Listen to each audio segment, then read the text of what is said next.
सत्य गुरुवे नमः। एक दो अनेक लो, यह प्रभु का है नियम। सत्यानंद मूर्ख ना समझा, गिरा कुएं में एकदम। प्रभु का यह नियम है, जो एक देगा अनेक लेगा। और एक फिल्मी गाना भी है, उसमें कहा तुम 1 पैसा दोगे वह 10 लाख देगा। तो कितना दयालु है मेरा प्रभु। तो इस बात को मैं एक कहानी के द्वारा समझाऊंगा। कोई मानव ऋषि की सेवा करता था और सेवा करते करते उसको काफ़ी समय हो गया। तो एक दिन ऋषि ने प्रसन्न होकर कहा, उसे आशीर्वाद दिया कि जो तू कहेगा वही हो जाएगा। इसमें एक बात और है, यदि तू किसी के साथ नीति का कार्य करेगा, अच्छा कार्य करेगा, तो तेरे साथ अच्छे अनेक कार्य हो जाएंगे।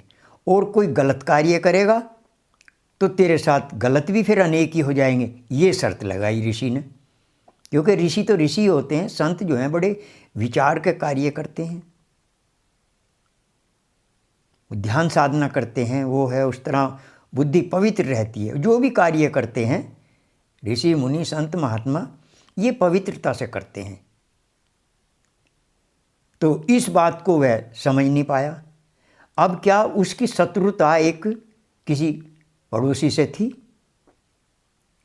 तो उसके अंदर विचार आया कि इसके घर के सामने एक कुआं खुद जाए, और जब कुआं खुद जाएगा तो ये गिर कर मर जाएंगे, कुछ तो मरेंगे ही,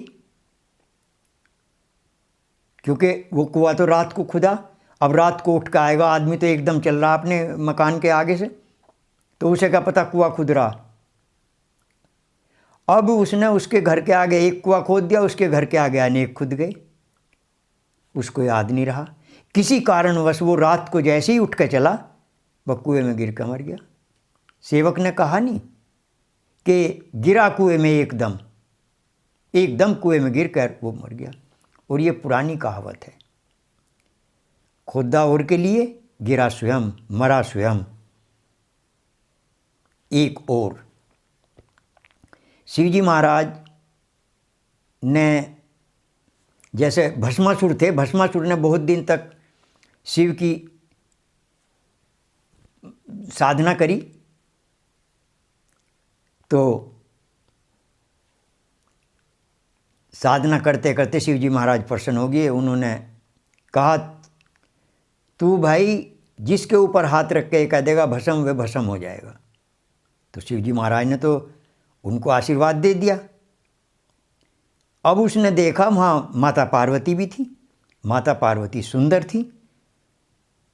तो उन्होंने कहा, अरे तू शिवजी को मार और ये पार्वती फिर तू ले ही लेगा। तो जैसे ही वो शिवजी महाराज के पीछे भगे, बात को बिल्कुल संक्षिप्त रूप से कह रहा हूँ, वो भागते भागते थक गए। तो माता पार्वती ने कहा कि महाराज, मैं एक आग्रह कर रही हूँ आपसे, आप मुझे इसके साथ नृत्य करने का आदेश दे दें, और मैं इसके साथ नृत्य करूँगी, और मैं इससे ये शर्त लगाऊंगी, जहाँ मेरा हाथ जाएगा वहीं तुझे भी करना, फिर मैं तेरे साथ शादी कर लूँगी या तेरे साथ आ जाऊँगी, ऐसी कुछ कहा। क्योंकि वो तो शिवजी महाराज के आफत आ रही थी ना। तो बस उन्होंने कहा ठीक है। तो उस भस्मासुर से कहा माता ने, पार्वती ने, तो वो नृत्य करने लगे। तो जैसे ही माता पार्वती का हाथ सिर पे गया, तो वो भी सिर पे ले गया और एकदम भस्म। तो भाई ये झूठ नहीं है बात। कुआं खोदा और को, गिरा खुद, भस्म करे था और को, हुआ खुद। यदि कोई आदमी होश में कार्य करेगा तो वह जीवन में सफल हो जाएगा, उसका उद्धार हो जाएगा। प्रेम से बोलिए श्री सद्गुरुदेव महाराज की जय।